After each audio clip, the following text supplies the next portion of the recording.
fintech originators, the entrepreneurial community that's been building fintech propositions around the world. And today I'm very pleased to be able to speak to Grace Stern, who's the co-founder and the CCO of Landbay, how he describes it as a asset-backed P2P lending platform. When did you start this? Okay, so we started working on the business back in August 2013. It was very nascent, sort of seed acorn of an idea at that point. Took us about 6 months to settle on lending against British property, and another 2 years to get to our point, which we would classify as our proof of concept stage. So, okay. So about 2.5 years. 2.5 years, and that's because unlike other lending platforms, which are more consumer credit type of things, where there's no asset at the back, you have the need for the legal documentation and infrastructure to be put in place. That's correct. So I think we went into this business first and foremost looking at the credit quality of what we were going to offer our clients, and we see our clients namely on the investor side.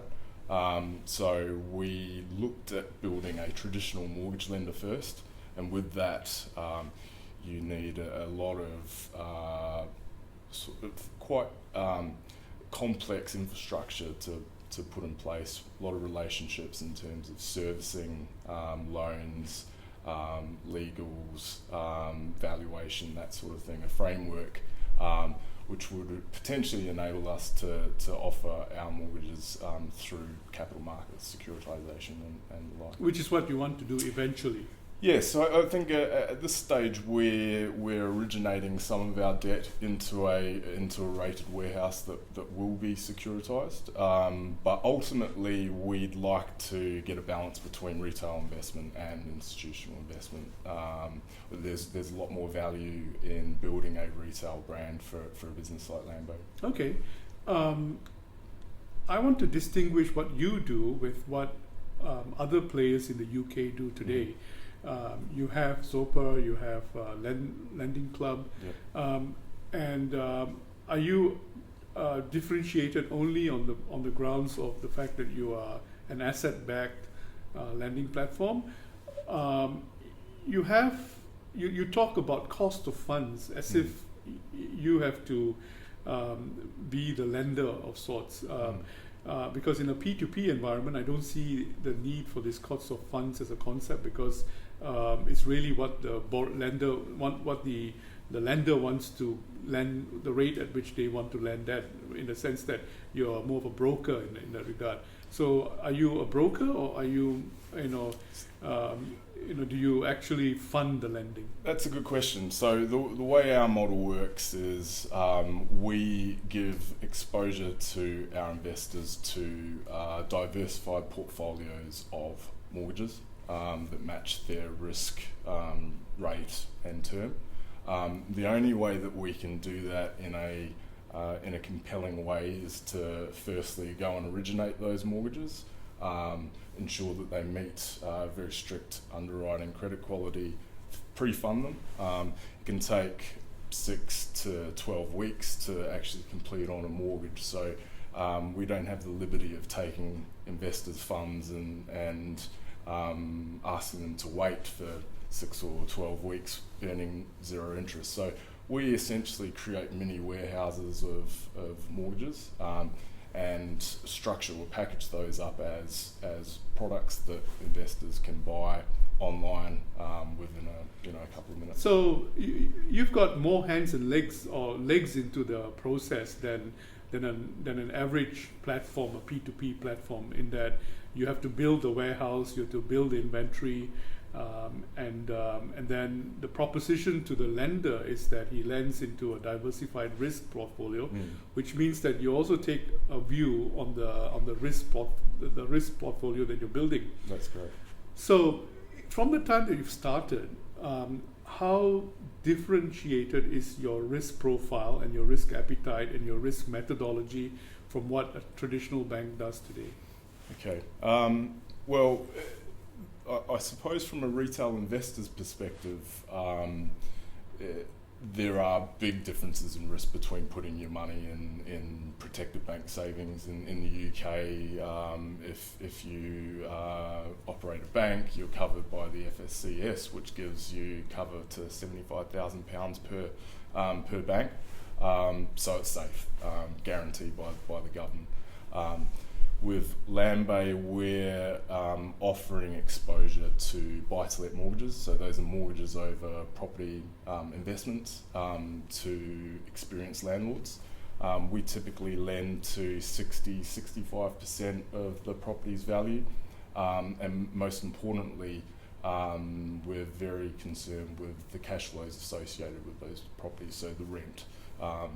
Rent is incredibly important in terms of our underwriting criteria, because it ensures that if we lend into areas with high rental demand, our mortgages can be serviced, and in So you don't lend to owner-occupied? No, and the reason we don't is because our cost of funds is too high at this stage to even get involved, to go up against the high street banks. So, you know, in the UK, you can get if you're a good credit risk, you can get a mortgage at 2-3% per annum. Very difficult for us with an at-risk investment proposition to be offering 2 or 3%. So what are you seeing in terms of the kind of customers that are coming online with you?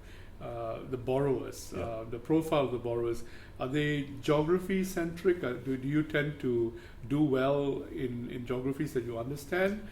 Is it national?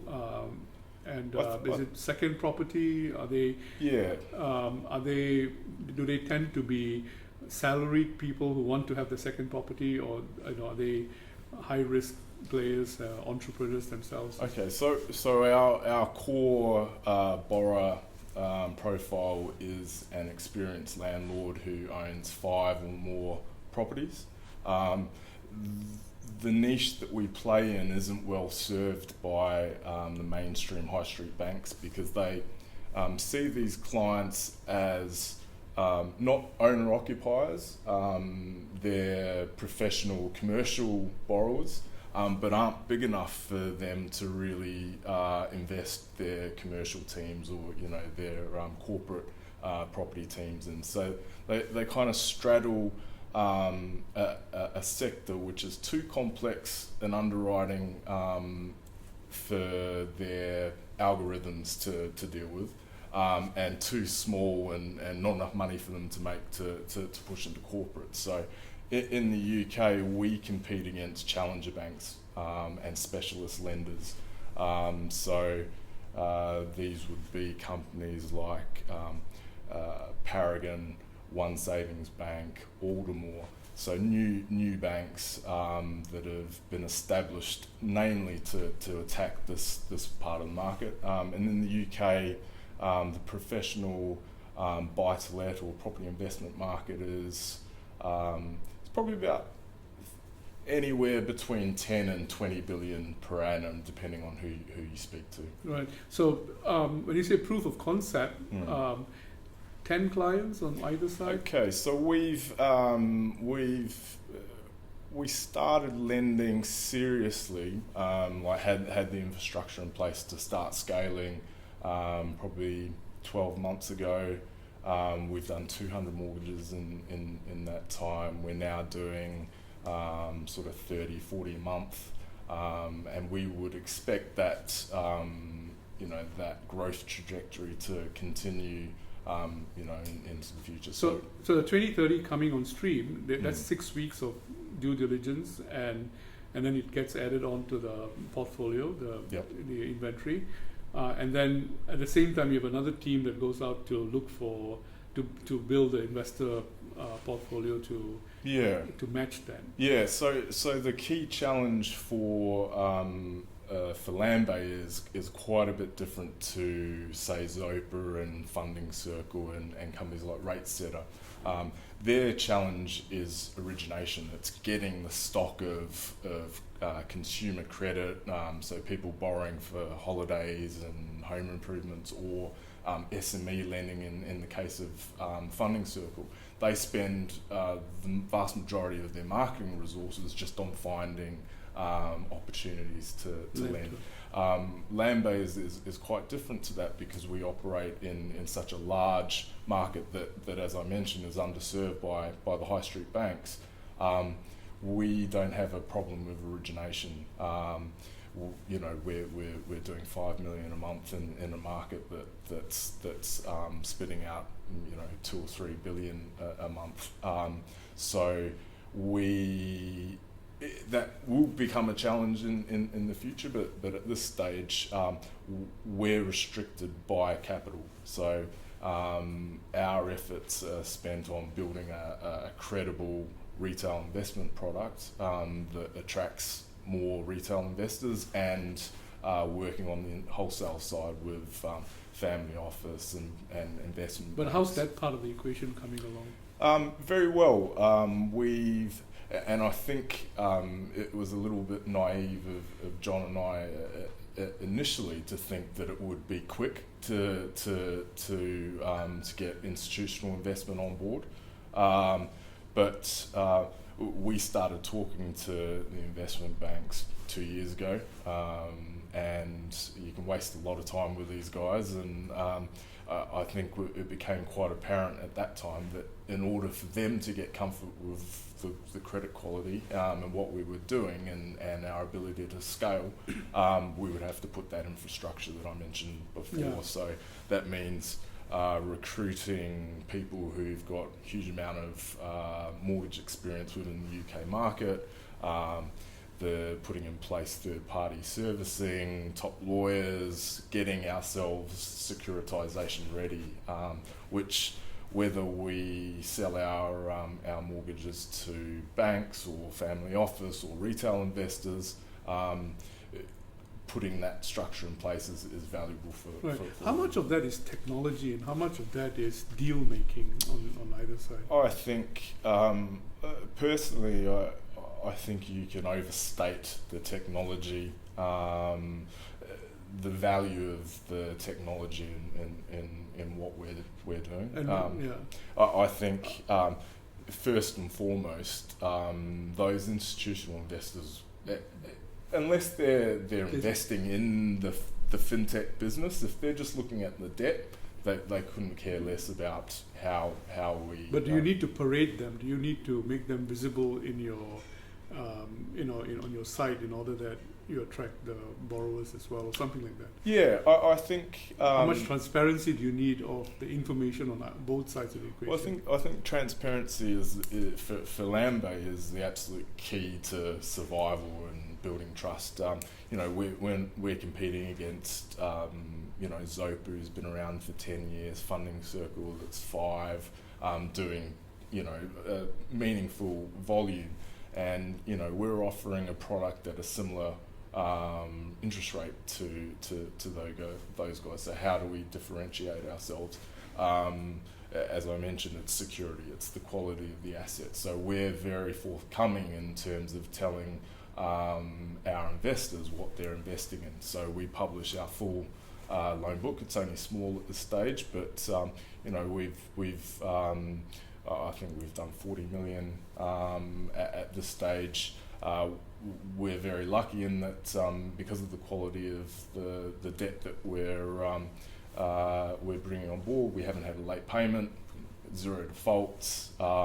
It's robust.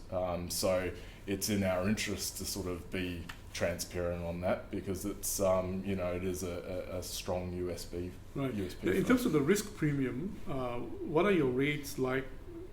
Relative to high street banks right now. Okay.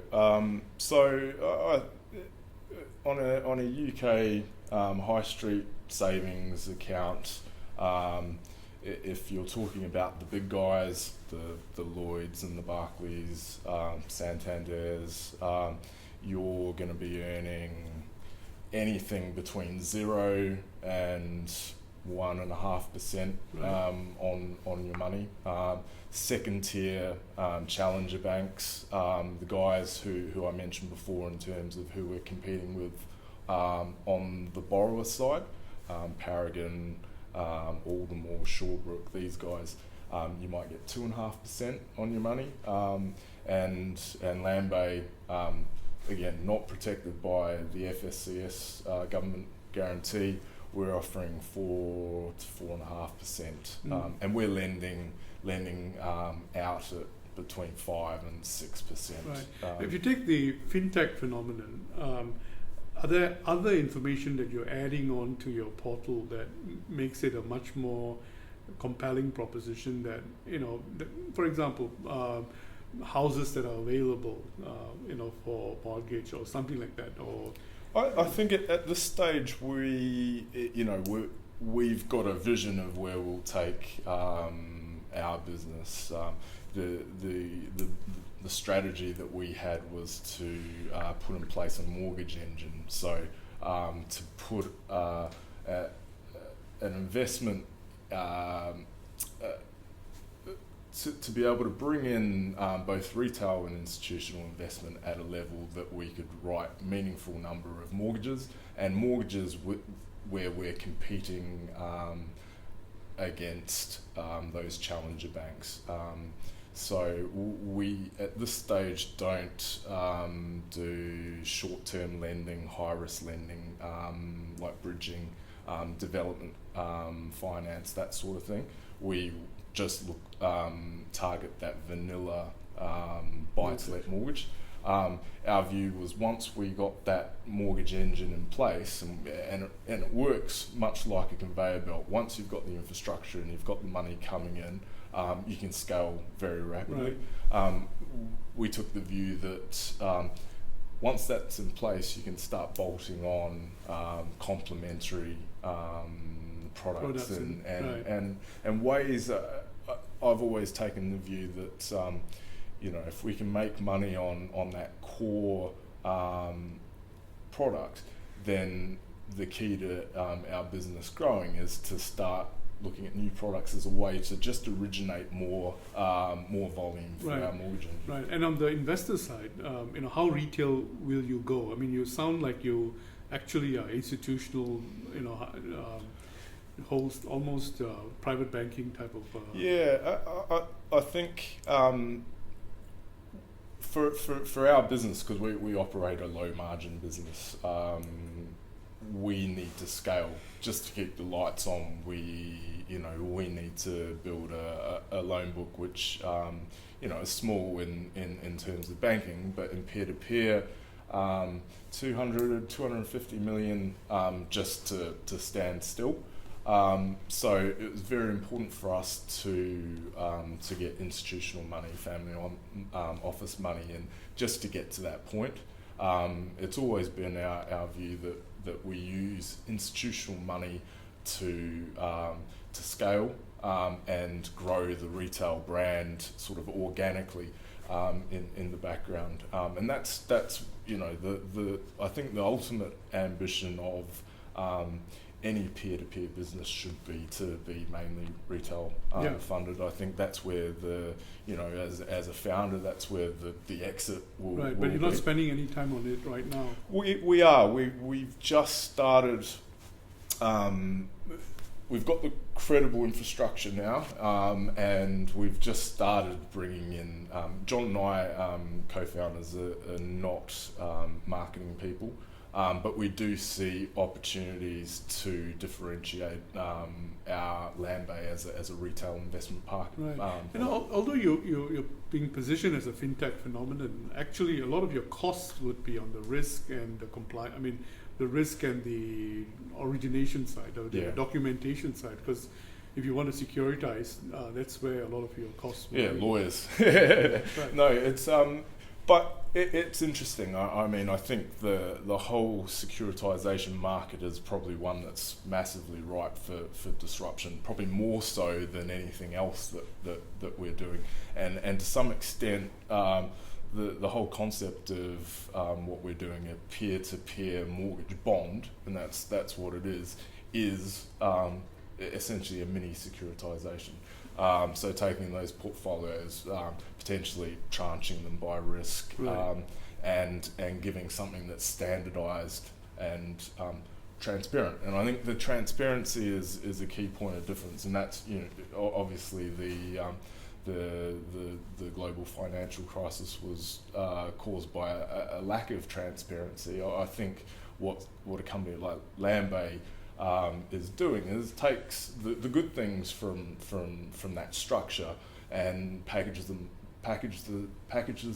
up in a way that the man on the street can understand, and in a way that you know, they can make an educated decision on where their money's going. So when you talk to investors on the investment side, you're actually talking to them both as a investor into the portfolio as well as an investor into your company. Yeah, well, we I think I mentioned we're nascent, so we've probably grown slower than many sort of fintech peer-to-peer businesses, in that, because we've got a different business model. It's more old school financial services first, and then you start bolting on the tech and the e-commerce side.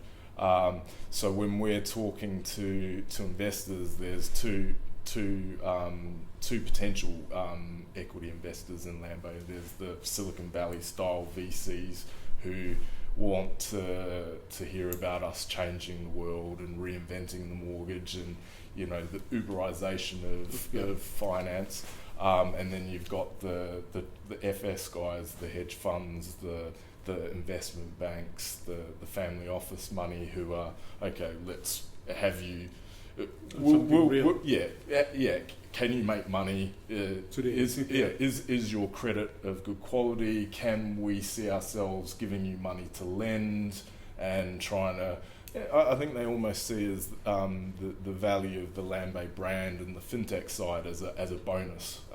You know, if they can make money on us on the mortgages, first and foremost, great. If we manage to, you know, IPO because we're the next lending club, fantastic. But it's I think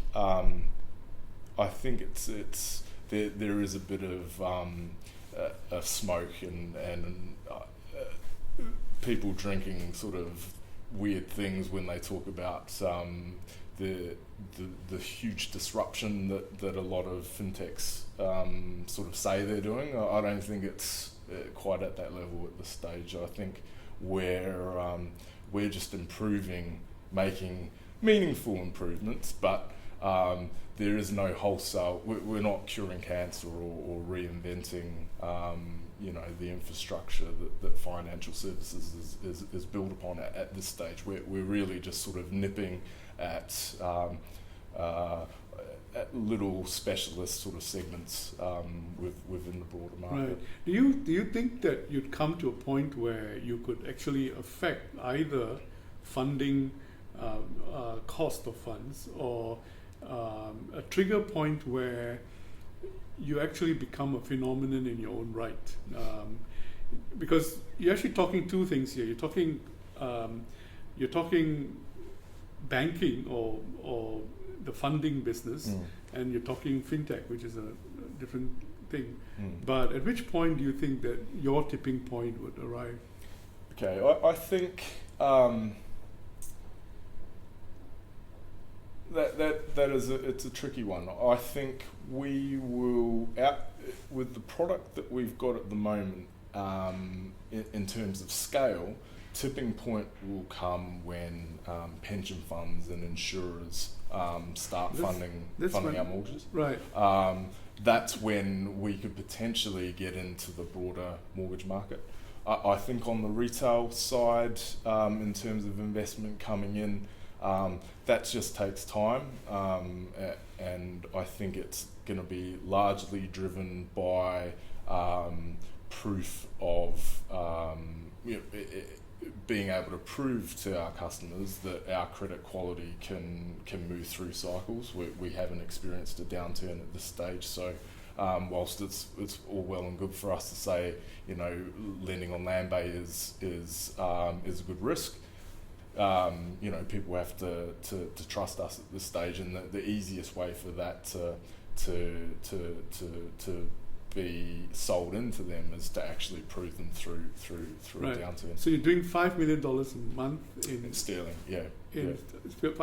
Yeah. 5 million sterling in the assets that you're originating, Yeah. and that's only 60% funded, which means that the risk is pretty low. I mean, in that you're asking for equity on the part of the borrower, which then further pre-qualifies the borrower to an even smaller community. Yeah, well, it's interesting in the UK.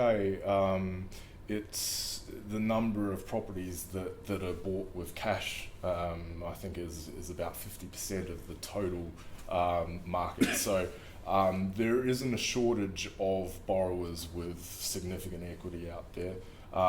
The guys that we target are prepared to leverage to get their yields up, but we're not talking sort of 100% mortgages. We're talking about people who are holding long term, looking at the UK rental market as a long term low risk asset class. So yeah, we've done quite a bit of work using Bank of England stress testing, the same stress test that they apply to the high street banks. We've done internal modelling of against our loan book, sort of based on what's there now and how it will evolve over time. And we're comfortable that it performs well. I think the last stress test we did was based on a similar economic event to 2008, and we were forecasting a loss of 0.5% thereabouts. Bear in mind that we provision from our origination fees about 0.6. So we always look to provide particularly our retail investors, with enough cover through provisioning to offset losses through any market. So how does condition. liquidity feature in your thinking, in your model? I think liquidity is a key challenge for us, because if there is an economic event, there's likely to be a run on alternative financiers or investment businesses like Landbay. So we don't, because our investors are a direct match to the underlying asset. If we don't have redemptions coming through, or there's no new investment coming onto the platform, those investors will have to wait until the underlying. And it's part of the clause that you put in place. That's correct. So we do no maturity transformation. We don't take a risk on that. That is a risk borne by our investors. We think that by diversifying our funding mix across retail, getting our loans in a format which enables them to be sold to institutional investors, securitized, that the more options we have to us to essentially exit these mortgages, the better, and that's what will drive maturity, liquidity. Right. We do also try and offer mortgages at different terms as well to try and smooth out the repayments. Well, it'll be good to follow through and see where you are in about 2 years' time. Yeah. I think like I mentioned before, we probably underestimated how much traditional financial services was required for us to put that initial infrastructure in place in order to get that credibility to start scaling. And how much was that in funding? I mean, it hasn't cost us a huge amount. We're probably, I think, about 4 million, I think, sterling to get to this point. We've got a team of about 25 now. And we think that we can, based on the overhead structure that we've got in place now, we can get to 20 or 30 million a month of origination by the end of the year. But I think our goal is to, I'm not going to sit here and say we're going to be the biggest mortgage lender in the world. I think the first goal for us is to take meaningful market share in that particular niche in the UK, which is the buy-to-let mortgage market. Right. I think as a business we can get to $1 billion per annum of lending in the UK. I think the broader opportunity for our business is to take that business model, the technology and the brand, and potentially move into other niches. But I don't think there's much value in us at the moment trying to take on Lloyd's. But over time that will potentially become something more interesting to us, particularly if we can get our cost of funds meaningful. Okay. Good. Thank you very much, Gray. And we'll follow up with you in a few years' time. Yeah, great. Thank you very much. Cheers.